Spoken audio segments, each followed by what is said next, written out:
সুপ্রভিয়াস আসসালামু আলাইকুম। মৃধা মিডিয়ার পক্ষ থেকে আপনাদের সবাইকে স্বাগতম এবং এখন একটি গুরুত্বপূর্ণ নিউজ নিয়ে আপনাদের সামনে হাজির হয়েছি। আর সেই নিউজটা হচ্ছে বাংলাদেশকে রেড অ্যালার্ম জারি করেছে ব্রিটেন বা যুক্তরাজ্য। সুপ্রভিয়াস এই যুক্তরাজ্যের হাইকমিশন কর্তৃক এবং বিভিন্ন গণমাধ্যমে যখন এই নিউজটি সরব হয়েছে যে বাংলাদেশ যেকোনো মুহূর্তে যেকোনো সময় সিরিজ হামলা কিংবা সন্ত্রাসী হামলা বা অ্যাটাক হতে পারে, সেখানে ঘটতে পারে প্রাণহানির মতো বড় ধরনের ঘটনা।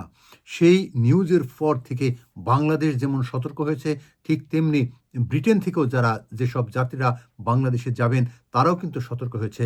তবে এর ফলে পর্যটন খাতে পড়েছে ব্যাপক বিপর্যয়। সুপ্রভিয়ার্স, তারপরও এ নিয়ে পাল্টাপাল্টি আক্রমণ চলছে। আমাদের পররাষ্ট্র উপদেষ্টা তৌহিদ হোসেন বলছেন যে এই ধরনের কোনো অঘটন ঘটার কোনো আশঙ্কা নেই। ব্রিটেন খামাখাই বাংলাদেশকে হেয় করে দেখছে এবং সংখ্যালঘুদের উপর নির্যাতন হয় এই ধরনের নিউজ করেও বাংলাদেশকে অস্থিতিশীল পরিস্থিতি সৃষ্টি করার জন্য তিনি বিরত থাকার জন্য আহ্বান জানাচ্ছেন।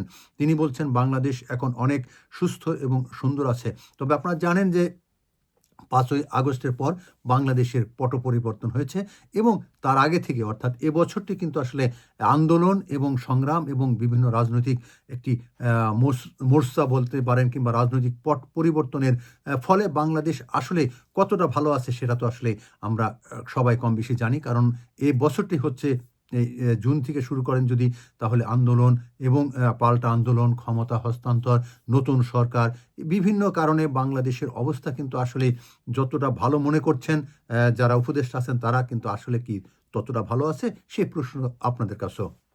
সুপ্রিভিয়ার্স, কিন্তু এই নিয়ে ব্রিটিশ পার্লামেন্টও কিন্তু তোড়জোড় হয়েছে। তারাও কিন্তু অল পার্লামেন্টও বলছে যে বাংলাদেশে যে কোনো সময় বড় ধরনের দুর্ঘটনা ঘটতে পারে। তারা আশঙ্কা করছেন।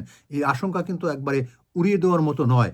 কারণ এই আশঙ্কার ফলে বাংলাদেশ এখন আমরা দেখতে পাচ্ছি যে প্রধান উপদেষ্টা ডক্টর মোহাম্মদ ইউনূস তিনি কিন্তু বিভিন্ন রাজনৈতিক দলের সাথে তিনি বৈঠক করছেন। তিনি বিভিন্ন প্রশাসনের সাথে, বিভিন্ন বাহিনীর সাথে তিনি বৈঠক করছেন এবং সেই সাথে তিনি প্রধান বিচারপতির সাথে তিনি সৌজন্য সাক্ষাৎ করছেন। বিভিন্নভাবে তিনিও চাচ্ছেন যে বাংলাদেশে যেন কোনো বড় ধরনের দুর্ঘটনা না হয়। শুধু তিনি নয়, আমরা যারা আছি প্রতিটি মানুষ চাই যে বাংলাদেশ যেন শান্তিতে থাকুক, সুখে থাকুক। সুপ্রভিয়া, সেই সুখে থাকার জন্য আমাদের সবাইকে আসলে সতর্ক থাকতে হবে এবং আর যারা এই সন্ত্রাস হামলা করেন তারাও আসলে এ থেকে বিরত থাকার জন্যই অনুরোধ করা যেতে পারে। কারণ এই ধরনের একটি হামলায় মানুষ আহত হতে পারে, মৃত্যুবরণ করতে পারে এবং বাংলাদেশ একটি অস্থিতিশীল পরিস্থিতির সৃষ্টি হতে পারে।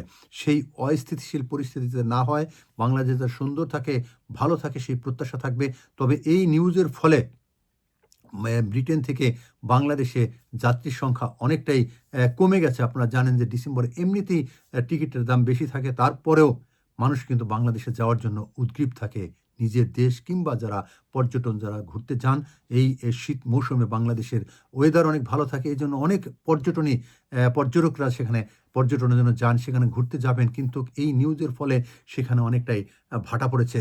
তবে প্রধান উপদেষ্টা সহ অন্যান্য উপদেষ্টারা, বিশেষ করে পররাষ্ট্র উপদেষ্টা তৌহিদ হোসেন বলছেন যে কোনো ধরনের আশঙ্কা নেই।